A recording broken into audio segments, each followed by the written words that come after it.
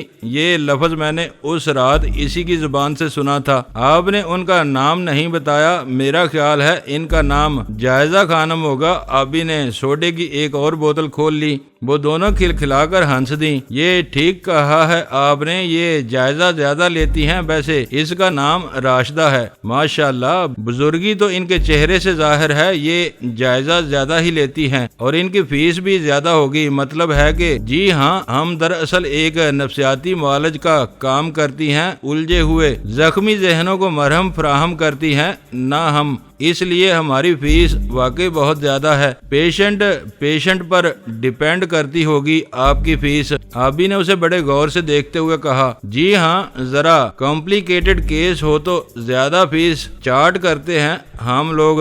راشدہ نے بہت سنجیدگی سے کہا۔ میرا مطلب ہے آپ کی ہر وزٹ کیا فیس ہے؟ آبی نے پھر کاج بحثی کا مظاہرہ کیا۔ وہ ان کی باتوں سے بے حد لطف اندوز ہو رہا تھا۔ آبی نے میرے چہرے کی سنجیدگی کا اندازہ کرتے ہوئے فون پر ہوٹل کے کاؤنٹر پر کھڑے آدمی سے کہا کہ وہ ہمارے لیے ساتھ کا کمرہ مخصوص کر دے۔ وہ اتفاق سے اس وقت خالی تھا۔ کچھ ہی دیر بعد ایک آدمی نے اوپر آ کر وہ میرے لیے کھول دیا۔ وہ بھی ہر قسم کی آسائش سے مزین تھا۔ میں آبی سے کچھ کہے سنے بغیر اس کمرے میں جا کر لیٹ گیا۔ یک سازوں نے ہر کمرے کو اس موسم میں بہشت بنا رکھا تھا۔ نوٹوں سے بھرا اٹیچی کیس میں اپنے ہاتھ میں لے گیا۔ آبی خباثت سے باز نہیں رہ سکتا تھا اور میں اندر سے دروازہ بند کر کے بستر پر لیٹ گیا۔ بڑی دیر تک میں بستر پر کروٹیں بدلتا رہا، مگر نیند مجھے کسی بھی طرح نہیں آ رہی تھی۔ کچھ عجیب سی ذہنی اذیت نے مجھے آد بوچا تھا۔ ہر شے بے یقینی کی نظر ہوتی جا رہی تھی۔ وہ انتقام کی آگ جس میں میں ڈاکٹر دمن اور عالیہ کو جلا کر بسم کر دینا چاہتا تھا، لوٹ کر مجھے ہی پھونتی چلی جا رہی تھی۔ ایک احساس محرومی تھا جو مجھے رہ رہ کر کچوکے لگاتا رہتا تھا۔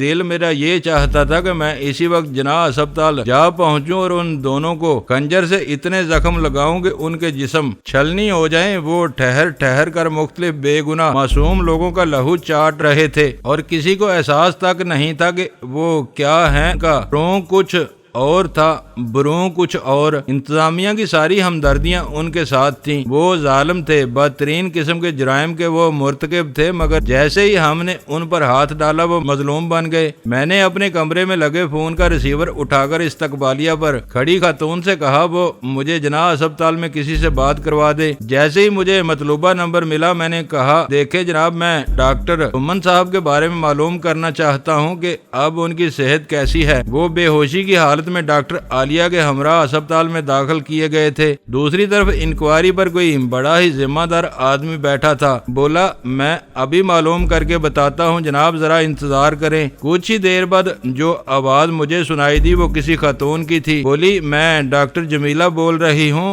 آپ ڈاکٹر دمن کے بارے میں کچھ کہہ رہے ہیں؟ جی ہاں، وہ میرے پرانے دوست ہیں نا، سنا ہے وہ بہت سخت بیمار ہیں۔ جی وہ بیمار تھے، اب تو بھلے چنگے ہیں اور کمرے میں اطمینان سے سو رہے ہیں۔ تمہیں کسی نے بے ہوشی کی دوا کھلا دی تھی؟ کس کمرے میں ہیں وہ؟ جی 17 نمبر کمرہ میں ہیں وہ، مگر اس وقت آپ ان سے بات نہیں کر سکتے۔ ہاں ظاہر ہے اب تو وہ سو رہے ہوں گے، میں صبح ان کی عیادت کے لیے آؤں گا۔ آپ کا نام بتانے کی ضرورت نہیں ہے، میں صبح خود مل لوں گا ان سے۔ یہ کہہ کر میں نے فون بند کر دیا۔ میرا خون پھر کھولنے لگا تھا۔ ہمارے بدترین دشمن پھر سے جی اٹھے تھے۔ انہیں ان کی اپنی دوا بھی موت کے گھاٹ نہیں اتار سکی تھی اور مجھے یقین تھا کہ وہ گولیاں انہوں نے خود کو ختم کرنے کے لیے ہی کھائی تھی۔ وہ بہت زیادہ خوفزدہ اور مایوس ہو گئے تھے۔ انہیں ہمارے پنجے سے رہائی کی کوئی امید باقی نہیں رہ گئی تھی۔ ان پر دوسرا حملہ آبی نے کیا تو وہ اسے بھی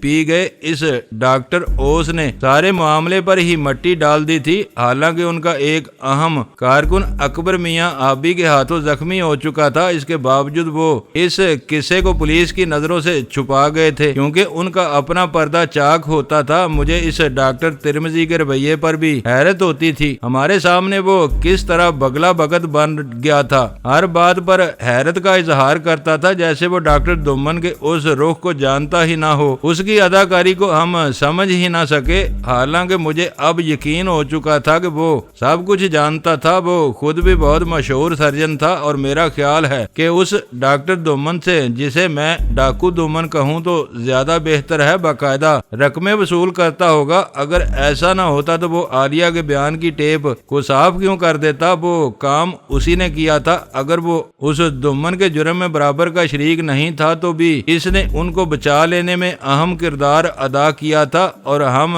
چاروں شانے چت گر گئے تھے۔ اتنی دیر تک میں بستر پر پڑا اس ساری صورتحال پر جھنجلاتا رہا، یہاں تک کہ بالآخر میری پلکوں پر نیند اتر ہی آئی اور میں بے سود ہو کر سو گیا۔ میری جب آنکھ کھلی تو اس وقت دروازے پر بڑے زور سے کسی نے دستک دی تھی۔ میں ہڑبڑا کر اٹھ بیٹھا۔ اس وقت صبح کے 3:45 بج رہے تھے۔ کون ہے؟ جی میں ہوں امتل، دروازہ کھولیں، آپ کے دوست کی طبیعت اچانک خراب ہو گئی ہے۔ یہ اس پلپلی ٹھیکری کی آواز تھی جس کا نام سن کر آبی کو اپنے گاؤں کی کوئی مغویہ انجل یاد آ گئی تھی۔ میں بستر سے اچھل کر اٹھا اور آتن پستول کو پیٹی کے نیچے اڑس کر میں نے دروازہ کھول دیا، مگر وہ دروازہ کھولنا ہی قیامت ہو گیا۔ میرے سامنے مسلح پولیس کے 6 سپاہی بندوقیں تانے کھڑے تھے اور ان کے عقب میں کھڑے پولیس کے 2 اعلیٰ افسر بڑے غضبناک انداز میں مجھے گھور رہے تھے۔ امتل اور راشدہ ان کے دائیں ہاتھ کھڑی مسکرا رہی تھی۔ ہاتھ اوپر اٹھا لو جلانی، تمہاری رسی اب ختم ہو چکی ہے۔ سپاہیوں کی قطار میں کھڑے تھانے دار نے اپنا پستول مجھ پر لہراتے ہوئے کہا، یہ کیا کہہ رہے ہو تم؟ میرا نام ہاشم خان ہے، کیا چاہتے ہو تم؟ کیا بدتمیزی ہے؟ میں نے اپنے آواز مجتمع کرتے ہوئے کہا۔ ہاتھ اوپر اٹھا لو، ہم تمہیں گرفتار کر رہے ہیں۔ وہ پھر گرجا۔ میری بات کا جواب وہ نہیں دے رہا تھا۔ ابھی مجھے کہیں نظر نہیں آ رہا تھا، اسے وہ پہلے ہی دبوچ کر کسی الگ خانے میں ڈال چکے تھے۔ ہم بازی ہار چکے تھے، کسی نے ہمیں پہچان کر پولیس کو بلوا لیا تھا اور آبی کی وہ زن پرستی رنگ لا چکی تھی۔ میں نے صورتحال کی سنگینی کا احساس کرتے ہوئے ہاتھ اوپر اٹھا لیے تو میری بشرٹ کا دامن اوپر اٹھ گیا۔ پستول کا دستہ سامنے ہی نظر آ رہا تھا۔ اس تھانے دار نے آگے بڑھ کر وہ پستول میری پیٹی کے اندر سے نوچ لیا۔ میرے خم پارا تقدیر مجھے ایک نئے ہولناک آتش فشاں کے دانے میں پھینک رہی تھی۔ پستول سے مجھے محروم کر کے اس تھانے دار نے 2 سپاہیوں کو اشارہ کیا۔ وہ اپنی رائفلیں بغلوں میں دبا کر مجھے ہتھکڑی پہنانے کے لیے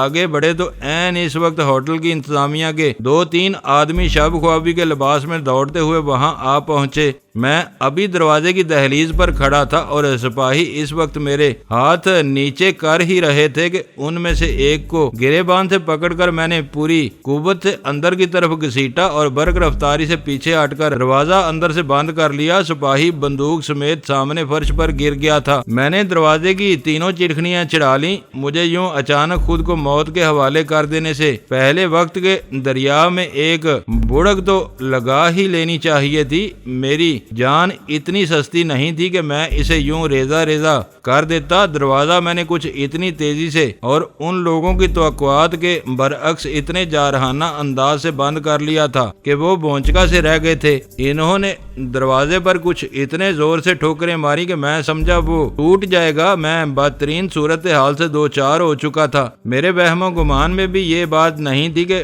بازی یوں الٹ جائے گی۔ میں نے کنڈیاں چڑھاتے ہی اس سپاہی کو تیزی سے اپنے عقب میں اٹھتے دیکھا۔ بندوق اس کی بغل سے نکل کر دور جا پڑی تھی اور وہ اس کی طرف بڑھ رہا تھا۔ میں نے اس کو وہیں روک دیا اور اس کے ساتھ ہی میں نے بندوق اٹھا لی۔ اس کا میگزین گولیوں سے بھرا ہوا تھا۔ بندوق کی نال میں نے اس کے سینے سے لگا دی۔ دروازے پر بلا کی ضربیں لگ رہی تھیں۔ ان کی تلملاہٹ لمحہ بے لمحہ بڑھتی جا رہی تھی اور کوئی آدمی مجھے گندی گالیاں دے رہا تھا۔ وہ ان کا وتیرہ ہے مگر مجھے ان کی گالیوں کو سننے کی فرصت ہی کہاں تھی۔ میں نے ایک بار پھر گہری نظر سے کمرے کا جائزہ لیا۔ عقبی کھڑکی پر آہنی گرل لگی تھی اور ہم ہوٹل کی دوسری منزل پر تھے۔ گرل کو کاٹ کر کسی بھی طرح ممکن نہیں تھا۔ میرے سامنے کھڑا سپاہی لرزنے لگا۔ اچانک دروازے پر خاموشی چھا گئی۔ ان لوگوں کی وہ ضربیں آپ ہی آپ تھم گئی تھیں اور اس کی وجہ شاید یہ تھی کہ ہوٹل میں ہر طرف ہنگامہ مچ جانے کے خوف سے مینیجر نے پولیس کو شور برپا کرنے سے روک دیا تھا۔ اس ہوٹل میں شرفا ہی آ کر ٹھہرتے تھے اور ان کے غیظ و غضب اور برہمی سے ڈرتے ہوئے شاید مینیجر نے پولیس سے درخواست کی تھی کہ وہ مجرم کو کمرے سے باہر لانے کے لیے کوئی اور حربہ استعمال کریں۔ ان کے ایک لہجے کی غفلت سے فائدہ اٹھا کر میں نے چند ساعتیں خرید تو لی تھیں مگر وہ مجھے بہت مہنگی پڑتی نظر آ رہی تھی۔ میرے سامنے کھڑے سپاہی کی جان ہوا ہوئی جاتی تھی۔ اس کے چہرے کی پلاہٹ اس کے اندر کی دہشت کی گماز تھی۔ مجھے ہر قیمت پر ان کے اس جال سے بچ نکلنا چاہیے مگر حیرت مجھے یہ تھی کہ ان لوگوں کو ہمارے بارے میں اطلاع کس نے دی تھی؟ ہمیں یوں پھول پان کی گدی کس نے بنا دیا تھا؟ دروازے پر شور تھما تو میں نے اس سپاہی کو بندوق کی نال سے ایک ہلکا سا چوکا دیا۔ تمہیں یہاں تک کون لایا ہے؟ کیا جرم کیا ہے ہم نے؟ میری آواز سن کر وہ لرز کر ایک قدم پیچھے ہٹا۔ اس آواز میں شاید کچھ ایسی ہی لرزہ خیز دہشت تھی۔ بڑی کانپتی ہوئی آواز میں بولا، وہ لڑکیاں خفیہ پولیس کی ملازم ہیں۔ بڑے بڑے ہوٹلوں میں انہیں خاص طور پر بھیجا جاتا ہے اور اس ہوٹل پر ان کی ڈیوٹی کل ہی لگی تھی۔ اس کی آواز حیرت انگیز حد تک میری آواز سے ملتی تھی۔ آپ کے دوست آبی کو انہوں نے شراب پلائی تو اوٹ پٹانگ بکنے لگا۔ اسی نے آپ کے بارے میں انہیں سب کچھ بتا دیا۔ آبی نے اپنی بربادی کا خود ہی ایسا سامان پیدا کر لیا تھا جس کی ہلاکت خیزی ہمیں لے بیٹھی تھی اور اب ہم آگ میں جھونک دیے گئے تھے۔ ایسی آگ میں جو آدمی کو بسم کر دیتی ہے۔ ذرا سی غفلت ہمیں اپنی منزل سے ہزاروں لاکھوں کوس دور پھینک گئی تھی۔ اب ڈاکٹر دمن کا وہ پرانا خواب پورا ہو جائے گا۔ وہ مجھے پھانسی کے تختے پر دیکھنا چاہتا تھا۔ اسے معلوم تھا کہ اس کا سب سے بڑا دشمن کون ہے۔ وہ خود تو ہمارا کچھ بھی نہیں بگاڑ سکا مگر ہمارے اپنے ہی تیر ہمارے سینوں میں اتر گئے۔ وہ ابھی کہاں ہے؟ اب اسے ہم نے گرفتار کر لیا ہے۔ اب وہ نچلی منزل کے ایک کمرے میں بندہ پڑا ہے۔ سپاہی نے مجھے بتایا ہتھ کڑی لگی ہے اسے، اس کی مشکیں کس دی گئی ہیں، وہ ہل بھی نہیں سکتا۔ تم نے نشے کی حالت میں پکڑا ہے اسے؟ ہاں، وہ اپنے حواسوں میں نہیں تھا۔ امتل نے اسے کچھ زیادہ ہی شراب پلا دی تھی۔ نام کیا ہے تمہارا؟ شاہین احمد۔ میں نے اس کا یہ جواب سن کر اس کے گلے سے لٹکتی گولیوں کی پیٹی اتار کر اپنے کندھے پر ڈال لی۔ اچانک دروازے پر پھر دستک ہوئی۔ دروازہ کھول دے جلانی کلیانی ورنہ اچھا نہیں ہوگا۔ میں DSP کلیانی تمہیں حکم دیتا ہوں کہ خود کو میرے حوالے کر دو، میرے ساتھ تمہیں اس شاہین کی بھی لاش ہی ملے گی۔ کلیانی صاحب واپس چلے جاؤ، میں تمہیں خبردار کر رہا ہوں، میں نے چیختے ہوئے کہا، نرگے میں پھنسے وحشی کی طرح۔ میں اس وقت یہ بھول ہی چکا تھا کہ انجام کیا ہوگا۔ میری یہ بات سنتے ہی اس نے سپاہیوں کو کوئی حکم دیا جسے میں نہ سن سکا۔ چند ہی لمحوں بعد دروازے کے نیچے سے ایک تیز گیس اندر آنے لگی۔ وہ 2 نالیوں میں سے اتنی تیزی سے نکل رہی تھی اور اس کی بدبو اتنی ناگوار تھی کہ میں سمجھا وہ مجھے اسی گیس سے ہلاک کر دیں گے۔ میں نے شاہین کو بندوق کی زاد میں لے کر عقبی کھڑکی کھولی اور پھر اسے اپنے ساتھ گھسیٹتے ہوئے غسل خانے میں جا گھسا۔ اس گیس سے تو بہرحال میں بچ جانا چاہتا تھا۔ وہ چاہتے تو دروازہ توڑ سکتے تھے، مگر انہیں معلوم تھا کہ ان کا ایک ہتھیار میرے ہاتھ آ چکا ہے اور ان کا ایک آدمی میری گرفت میں ہے۔ وہ کوئی بھی ایسی احمقانہ حرکت کرتے تو میں مرنے سے پہلے ان میں سے 2 کو ضرور مار دیتا۔ اس بات کا انہیں اچھی طرح اندازہ تھا، مگر اپنے طور پر میں بھی یہ محسوس کر رہا تھا کہ میں پسپائی کی جنگ لڑ رہا ہوں۔ کوئی دم تھا کہ وہ مجھ پر غالب آ جائیں گے۔ کمرہ اس زہریلی گیس سے بھر چکا تھا، کھڑکی میں سے اس کا کچھ خارج بھی ہو رہا تھا، مگر وہ اتنی زیادہ مقدار میں اندر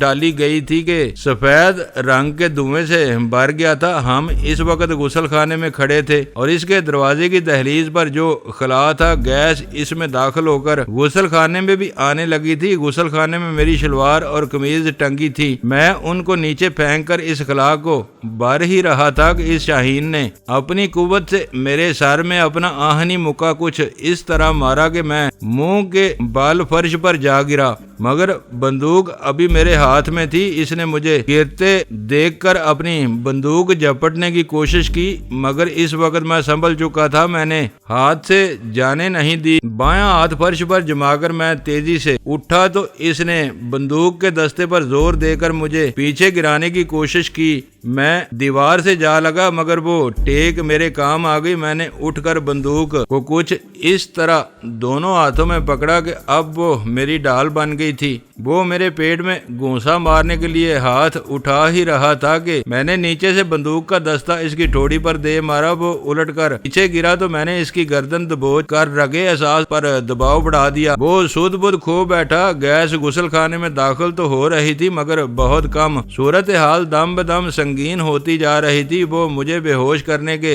بعد دروازہ توڑ دینے کا منصوبہ بنا رہے تھے۔ انہوں نے یہی سوچ رکھا تھا۔ ایک ایک لمحہ بہت قیمتی تھا۔ میں نے تیزی سے سپاہی کی وردی اتار کر پہن لی۔ اس کے بوٹ تک مجھے پورے آتے تھے۔ اپنے کپڑے وہیں ڈھیر کر کے میں نے اپنی اتری ہوئی شلوار سے اپنا سر منہ اچھی طرح چھپایا اور اپنے بریف کیس میں سے نوٹوں کی 4 گڈیاں اور سگریٹ کے 2 پیکٹ جیبوں میں بھر کر میں اپنا سانس روک کر غسل خانے سے نکلا۔ کمرہ دودھیا رنگ کے دھوئیں سے بھر چکا تھا۔ میں نے بندوق بائیں ہاتھ میں تھام رکھی تھی۔ کمرے کو عبور کر کے میں نے دروازے کی چٹکنیاں کھول دیں اور زور زور سے کھانستا ہوا باہر نکل آیا۔ وہ بے ہوش ہو گیا ہے، میں نے اپنے کھانسی کے دورے میں سامنے کھڑے ہوئے سپاہیوں سے چیخ کر کہا۔ وہ میری طرف توجہ دینے کے بجائے منہ پر رومال رکھ کر کمرے میں جا گھسے، مگر میں کھانستا ہوا ان سے دور ہو گیا۔ سامنے سیڑھی تھی اور ان کی ساری توجہ کمرے پر مرکوز تھی۔ راہداری میں ان گنت لوگ جمع ہو چکے تھے۔ وہ